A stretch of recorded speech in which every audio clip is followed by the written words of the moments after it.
Welcome back to another episode. We're here in the Bokland or Boklad.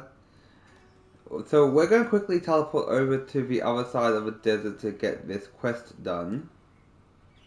And then we shall continue on with what we're at.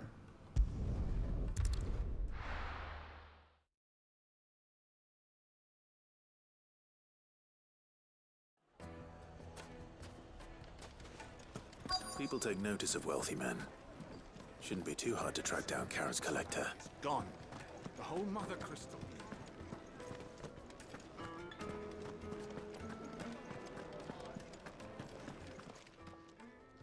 My reputation will be ruined! Ruined! Calm yourself, Lord Ignac, I beg of you, before you do yourself a mischief. Pardon the intrusion, but Out! Get out! I paid for these rooms so I wouldn't be disturbed. Leave me be! Please, allow me to apologize. His lordship is going through a difficult time, and he's never been fond of guests arriving unannounced. Radim! Get rid of the filthy oaf this instant! Very good, Lord Ignac. Would you mind stepping outside for a moment?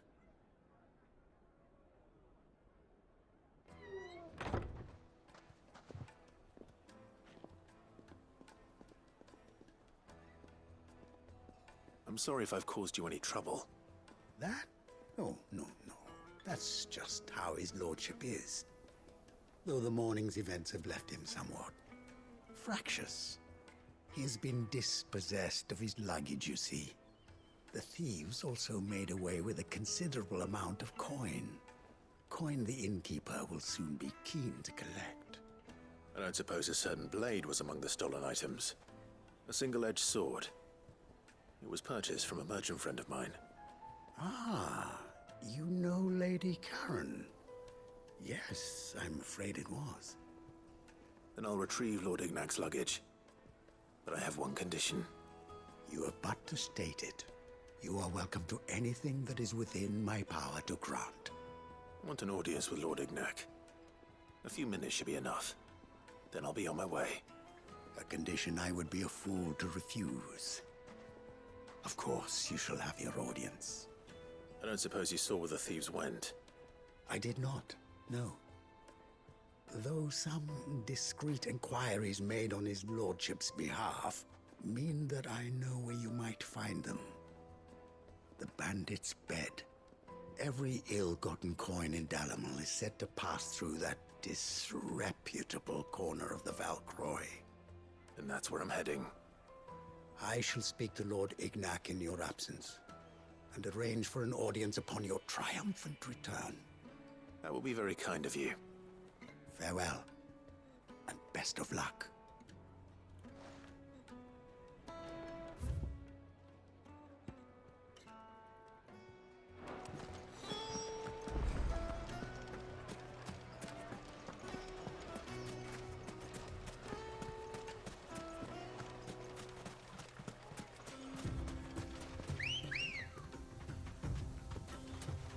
Let's go. Run like the wind.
Thanks, Gal.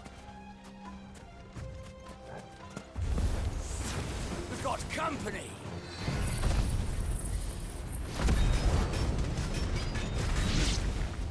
Come on, lads, let's tear the bastard's head off!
This must be Ignac's luggage. Nothing seems to be damaged. All right. Let's get it back to Dalamil.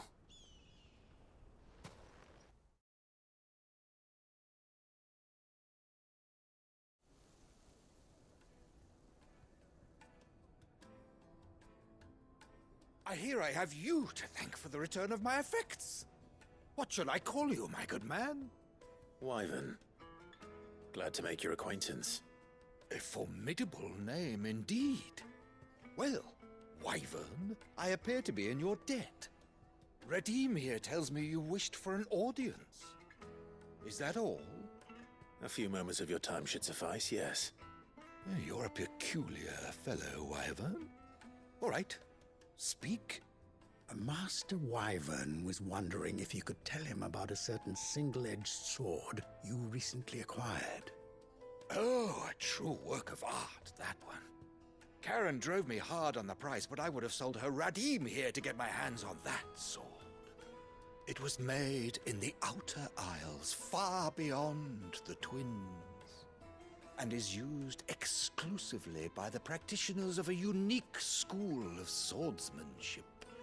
They believe no combat should ever exceed a single strike, and hone their blades to such perfection that none ever does. Each sword is made for that one perfect stroke, and for that stroke only. They crack upon a second blow. There's a brutal sort of beauty to it, really. But how do they hone such an edge? Fine question. Why, they use a whetstone, of course. Whetstones, rather. A whole array of them, ranging from the coarse to the fine. 10,000 licks with the sharpening stone, then 10,000 more. But it is the final stone which lends the blade its legendary sharpness. A mineral quite foreign to this great realm of ours. And that is the key. The secret ingredient. Wyvern, it occurs to me that my little lecture is hardly equal to services rendered. Take this, together with my regards. The very stone of which I spoke, far rarer among collectors than even the blade itself, and a far more fitting payment. Thank you. Pardon the intrusion, my lordship. However, it is long past time we prepared ourselves to depart. So it is. I am locked in bitter competition with a rival collector of curiosities. I am one step ahead of the unscrupulous scoundrel, but he is hard at my heels. Are there many other collectors out there? Too many to count, but only one do I consider my nemesis. Lord Byron Rosfield. And is a perennial thorn in my side. I can imagine. Farewell, Wyvern. May our paths cross again. Radim, we mustn't dawdle.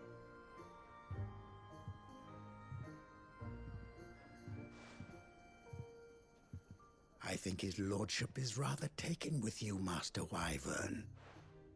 Thank you again for your assistance. Coming, my lordship. I'll be right there.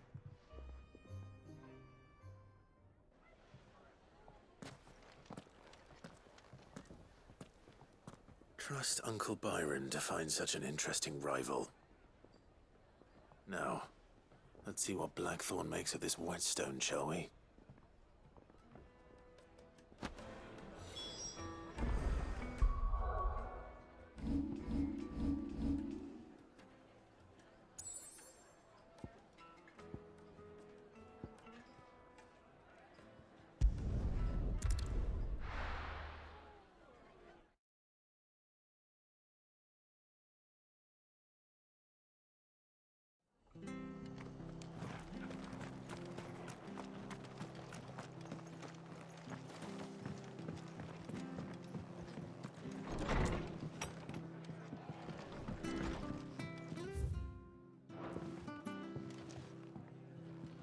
Clive, we weren't expecting you. I wasn't expecting to be here, but it seems we still owe you a considerable amount of coin for your help with our rebuilding efforts. And though I doubt it's what you were expecting, we were hoping you'd take this as payment.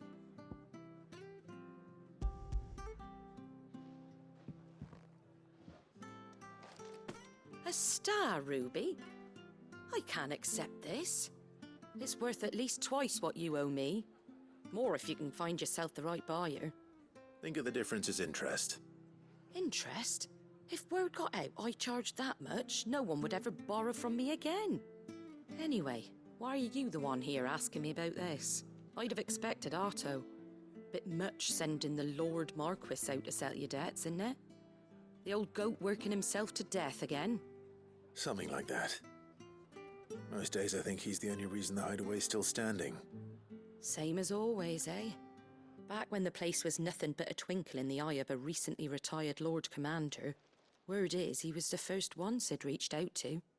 Probably knew that without his strong arm and level head, the idea would never get off the ground. Sid may have been the face of the hideaway, but Otto's always been the backbone. And when Sid passed away, we were all worried that would be the end of it. That Otto would just give up. His death was hard on everyone. But it must have hit Otto hardest of all. But he didn't give up, did he? Quite the opposite, in fact. If I recall, he was the one who nominated you as Sid's replacement, and rallied the rest around you. I reckon what he saw in Sid, he saw in you too. And don't we all? Doesn't hurt that you're half as stubborn and twice as handsome, neither. That, and you keep good company. I suppose I do.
Certainly quiet.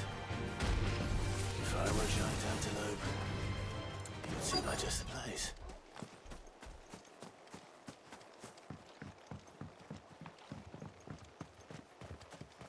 I doubt we'll find one bigger than that. You hungry, Torgal?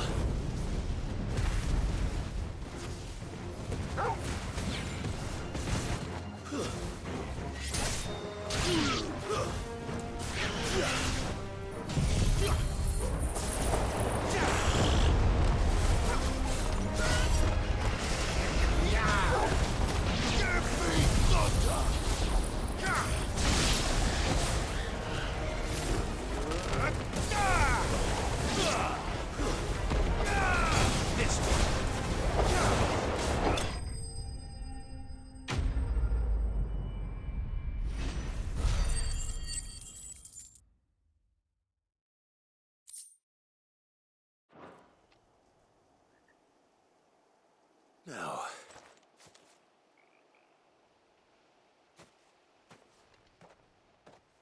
will it be enough, I wonder?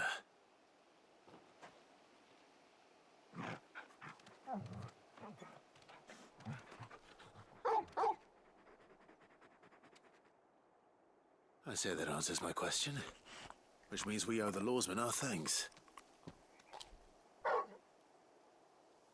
You're just a big puppy, aren't you? A very big puppy.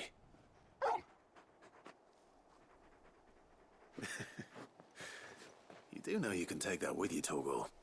Lady Karen will be relieved to hear you've got your appetite back. Come on, boy.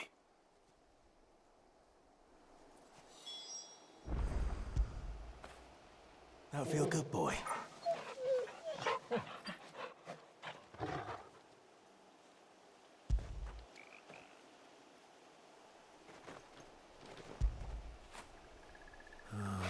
Torgal.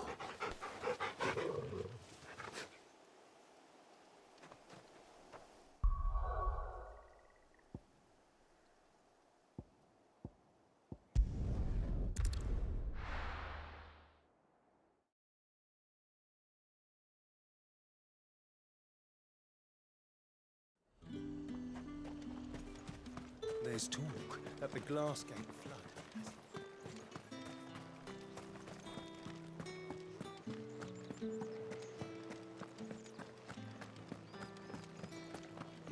Did you hear?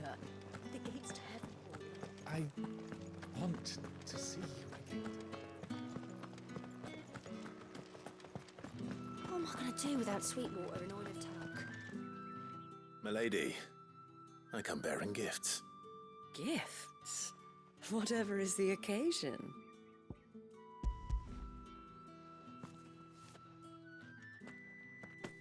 Oh my. Clive, you really have outdone yourself. Otto asked me to give it to you. To settle the Hideaway's debt with the Veil. And to compensate you for the time it took us to do so. You disappoint me, Clive. I thought you might finally be warming to me. Tell Otto he can keep his baubles. I tried to tell him as much the first time around. The man owes me nothing, nor does the Hideaway. My contribution to the restoration effort was made freely and willingly. It was the least I could do. You once told me Sid did you a kindness. I'd like to do the same. Please, accept it. For my sake. And for Otto's. For all of us. For all you've done. It is rather fetching, isn't it? Very well. Otto is lucky to have you, Clive. I doubt anything could ever replace his son. But you and the others at the Hideaway are the closest thing he has to family. Otto had a son. Long ago, yes. Sid told me Otto lost him when he was just a boy, and blamed himself for not being able to stop it. I don't know how it happened, whether there was anything he could have done, but it was clear that it weighed heavily on him. I didn't know. How could you have? I doubt anyone did.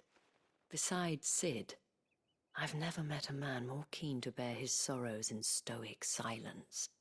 An ill habit, given that both have always been surrounded by friends desperate to help them. I'm beginning to see that.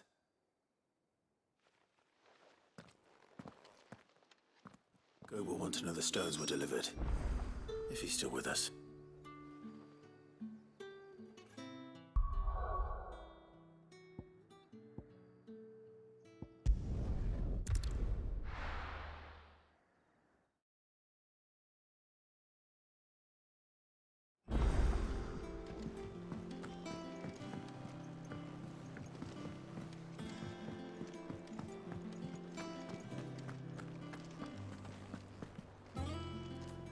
I noticed you and Torgal had gone off somewhere. Take him for a walk, did you? You could say that.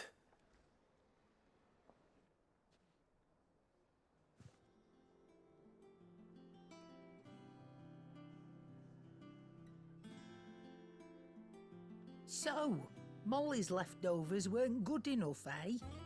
That'll teach me for treating you like you're still a pup. All right, no need to shout. Now we know what you're after, I can see about getting some in. Speaking of which, I brought one for later. Can I leave it with you?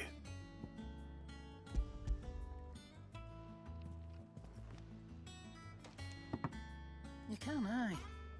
I'm nice like that. In return, you can thank Tomes for me. The bloody know-it-all. I was just on my way to see him.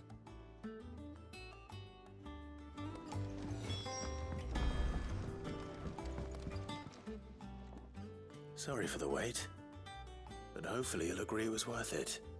You learned something about that sword then? I did better than that.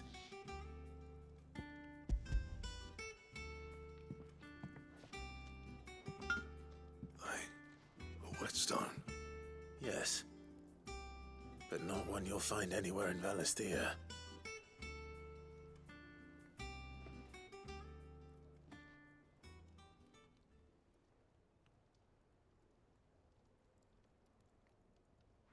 No wonder I couldn't get the same finish on the grinding wheel. One hit and all done, eh? Might not be so bad if all you ever fought were duels. Good luck on the battlefield. Your second opponent would be your last, no matter how good you were. Even so, is there some way it could be used to give the curse breakers an edge? I think so, yeah. With this whetstone and the right kind of steel, I could probably even make a twin of the blade that rattled me. But there'd be no replacing this little rock once I worn it down to a sliver. I reckon we get a dozen swords from it, if that. Swords that the curse breakers wouldn't know how to wield properly, and that would see them through a single fire piece.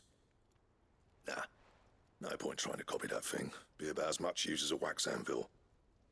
But finishing our blades with a whetstone this fine, now that's something to consider.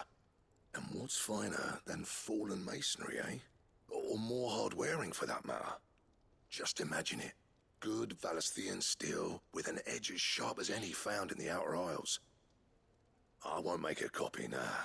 I'll make something much better. I'm sure the curse breakers will be delighted. Just don't push yourself too hard. Don't you worry about me, sunshine. I've been working day and night since I was half your age, and I'll still be here when you're long gone. Hey, thanks, Clive. I mean it. I owe you one, August too.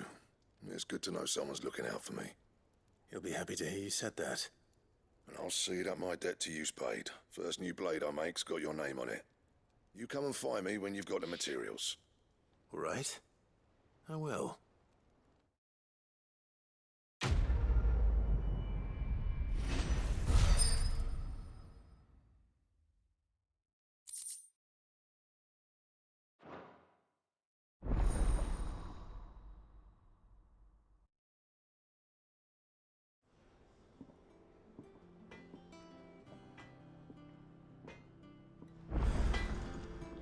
Back, are ya?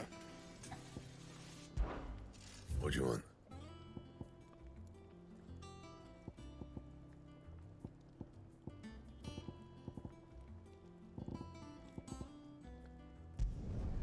Not bad, if I do say so myself.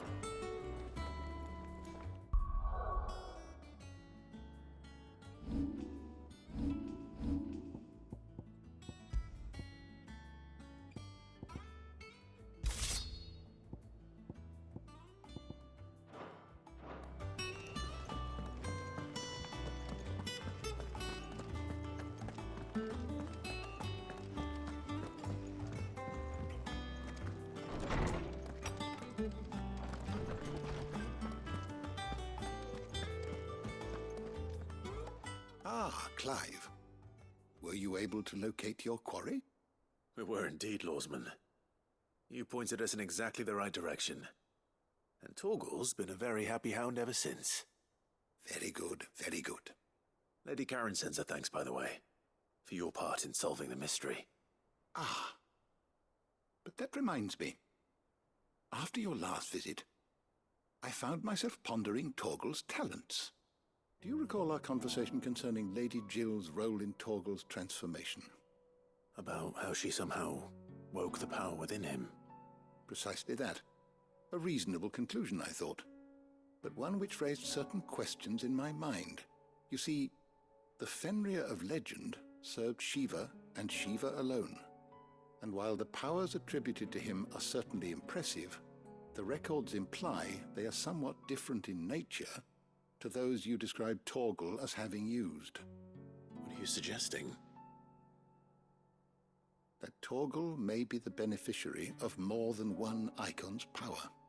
Consider that in addition to Lady Jill, he has served as a loyal companion to you, your brother, and even the late Cid.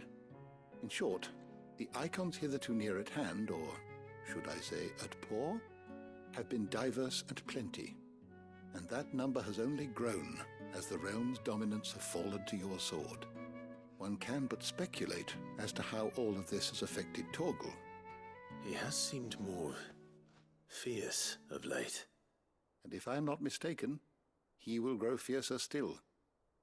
We are fortunate indeed to be able to count him amongst our allies and not our adversaries. Oh, he's more than an ally. He's a friend.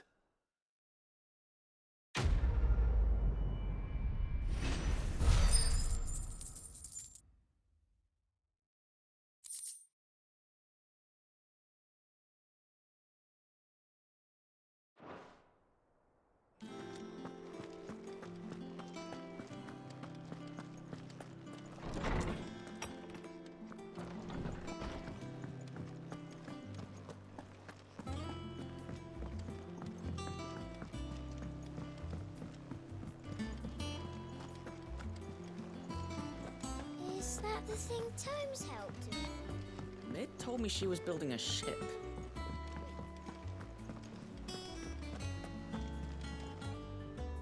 Goat. Still alive, I see. So Lady Karen accepted the ruby. Oh, about that. I tried my best, but she was just too stubborn to take it. She threw it right back in my face, in fact, and told me I could stick my stupid stone where the sun don't shine. Karen refused payment. I hope it wasn't something I said. I'm sure you were as tactful as ever. Let me see what I can do. Oh, wonderful.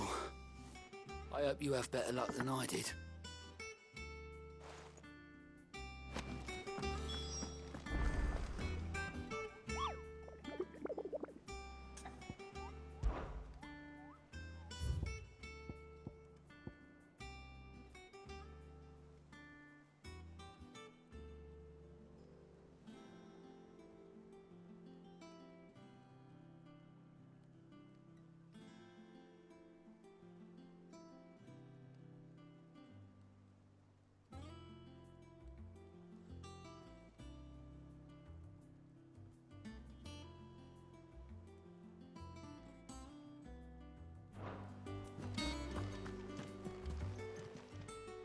Welcome to the Patron's Whisper. Is everything we've received and everything promised? You earned this. All done?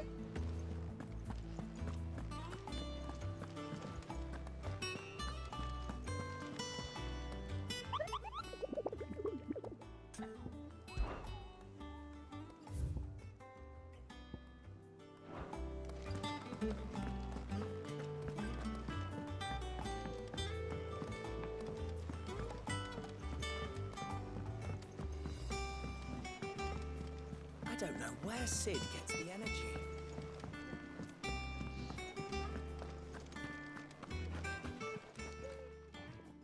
Lady Karen, Goat tells me you weren't happy with our offer. But you prefer the debt was repaid in coin? What debt? I don't recall lending any of you lot me hard-earned gil. I may have tossed a talent or two in the Hideaway's coffers, but those were donations, and you can hardly call it charity if you go asking for it back. Of course not. But one good turn deserves another. And our circumstances have changed. Surely you wouldn't shun the gratitude of a pauper who happened to have become a prince. Oh, so you're a prince now, are you? Fine. But I'm selling it and taking what I'm owed, then you're getting the rest whether you like it or not.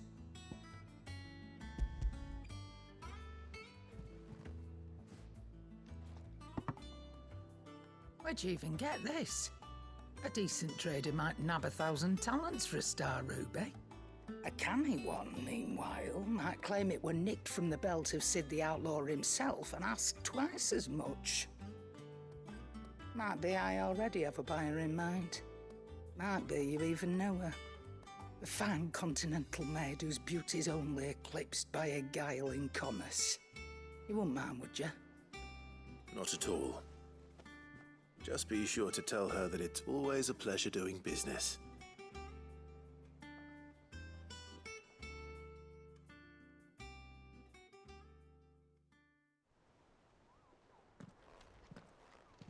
I hear you ended up delivering all 3 stones. Thanks to this lump.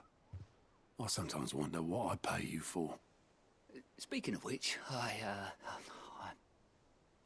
I still haven't been paid last month's wages. Oh, so you remember what's owed to you then? Get your ass behind that disc of yours and don't get up before those ledgers are square. Right away.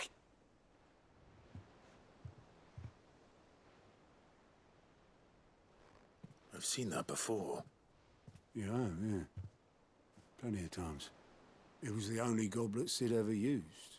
Either out of habit, or because the filthy sod couldn't be bothered to find a clean one. I knew so little about him. Like most people. Martha and the Dame both seem to have fond memories of him. I bet they do. How long did you know Sid before he... Before he died. 20 summers, give or take. Back in the day, I was a purser on a trade ship, which is where I met him. He bought passage to... I forget where. And having nothing better to do on the long nights, we set up drinking island rum till the morning bell dragged me back to my duties. Quit my post not long after that. On account of making a fine maiden's belly fat. But me and Sid stayed close, promising we'd one day sail the seas again.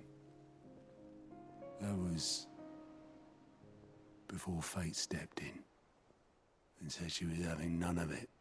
The magic woke inside my son soon after his first name day, and there was no hiding his knack. Couldn't you and your family have... My family were the ones who summoned the constable, wanted the monster taken away. I couldn't turn my back on him, forget what I felt, and I couldn't for the life of me understand how they could.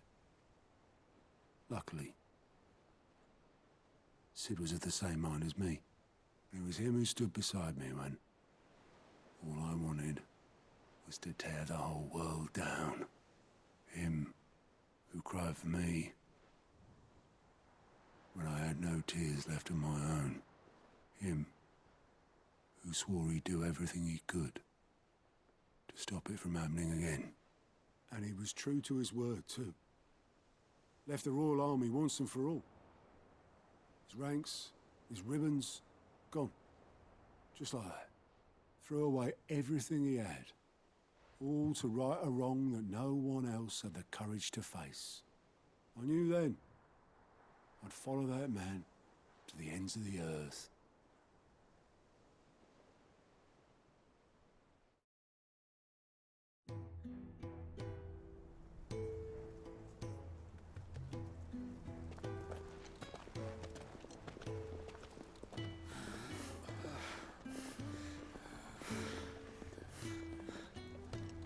was always too clever for his own good, was Sid.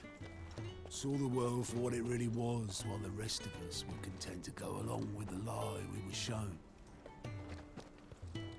And it can't have been easy, bearing that burden alone.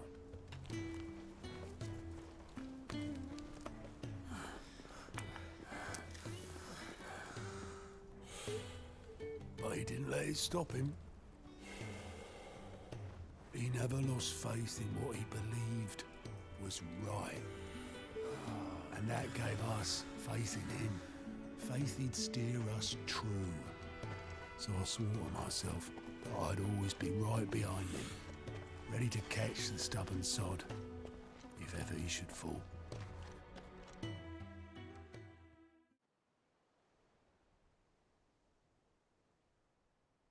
But I couldn't even do that.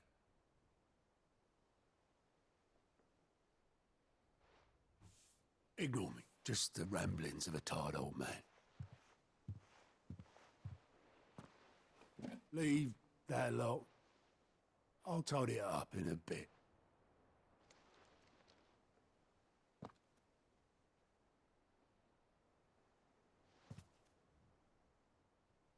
This is Sid's handwriting.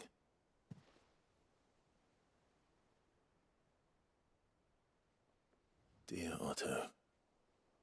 I may be drunk, but I wanted you to know this place would be fucked without you. Love you, you grumpy old sod.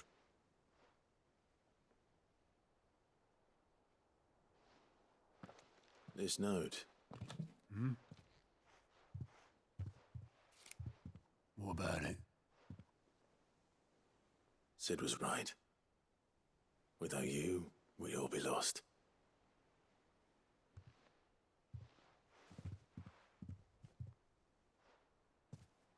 He should have bloody well said so then.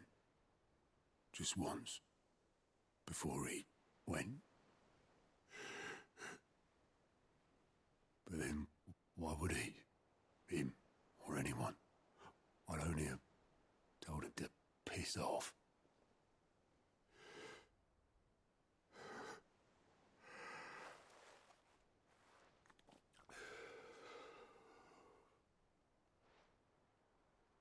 You're wrong, though. Both of you. It was never just me keeping the hideaway afloat. It was all of us. I just shoved people in the right direction. I barely seem to be able to do that anymore.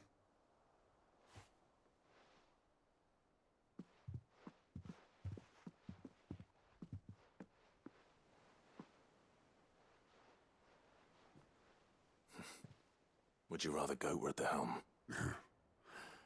Well, maybe I've got a few more years left in me. I'm going to hold you to that, Otto. Before you go,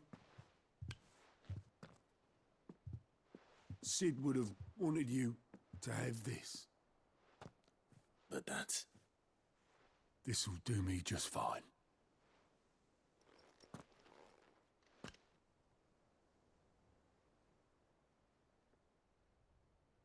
Thanks for the ray of sunshine. I'll see if I can't pay you back. Already have.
slavers don't even bother.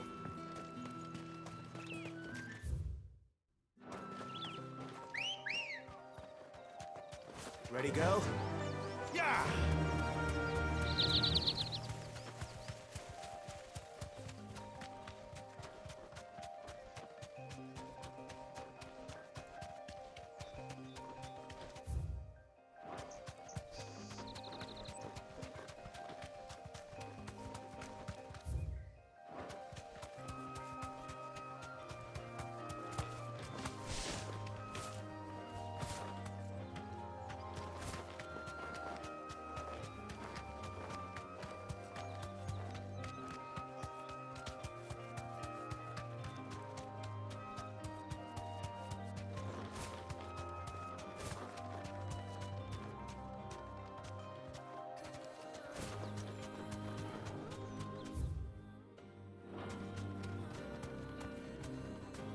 You deserve a rest.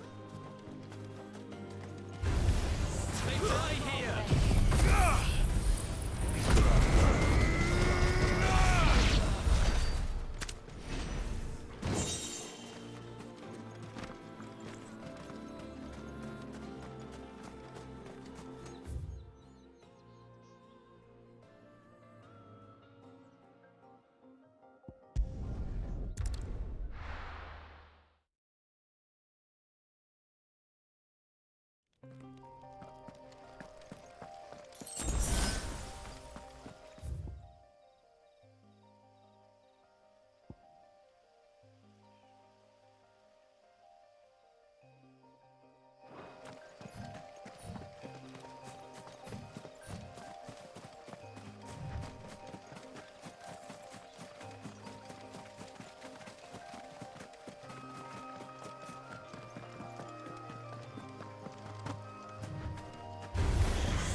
Have here.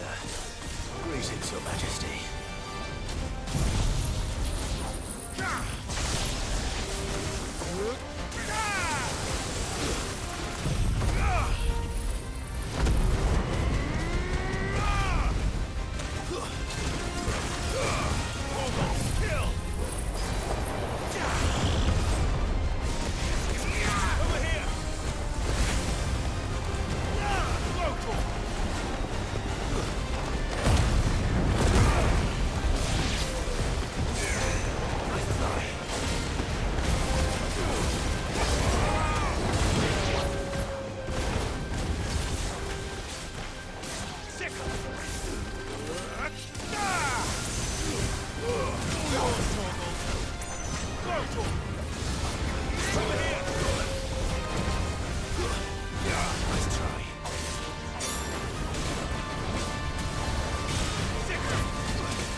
Your reign is over.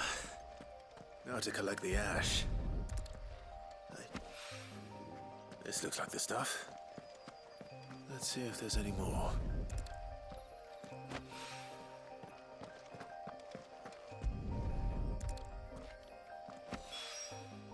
That should do it. If Hawaii needs more than this, he can fetch it himself.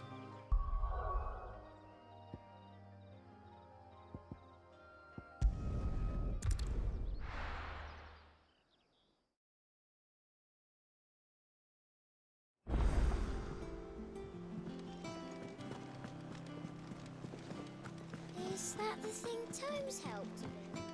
Mid told me she was building a ship.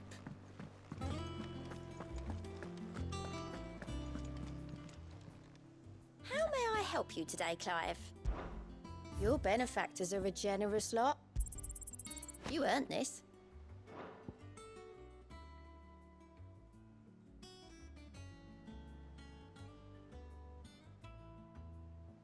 All done?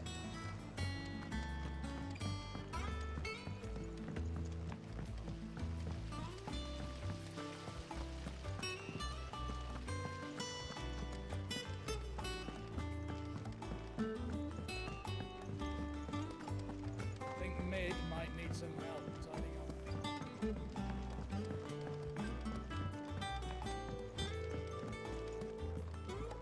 All right there, Sid? How's that hunt for the bomb ash going? I have it here.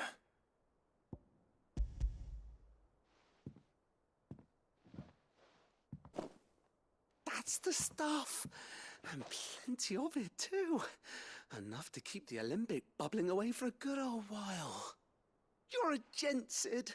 Let none say otherwise. Right then, let's get this contraption up and running.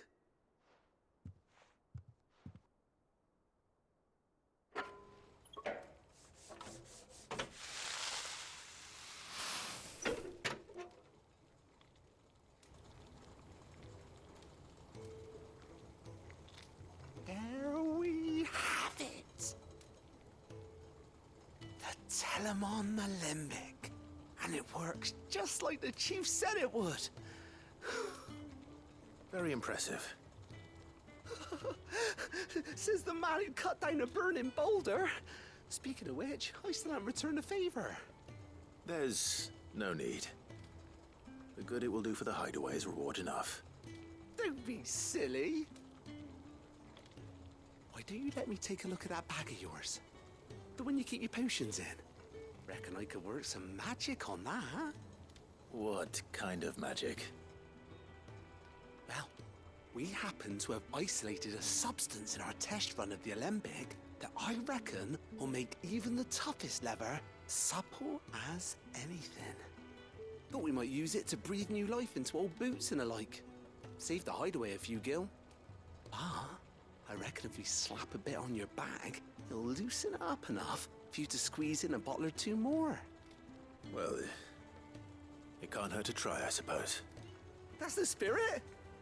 Leave it with me. I'll only be a mo.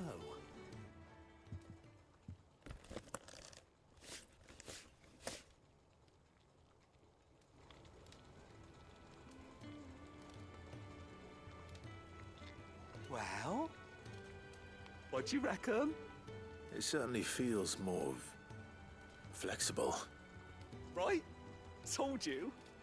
Thank you. I think. No.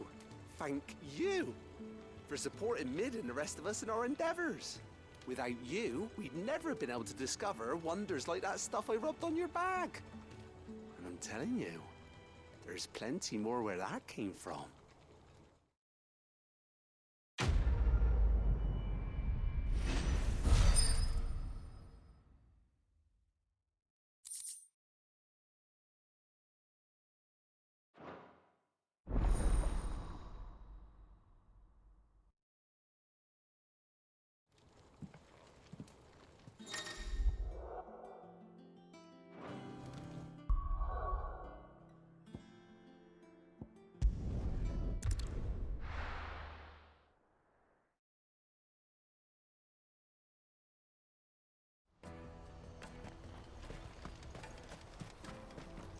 You won't find a finer array this side of the strait.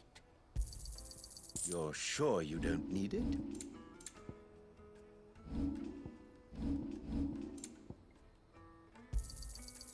Many thanks.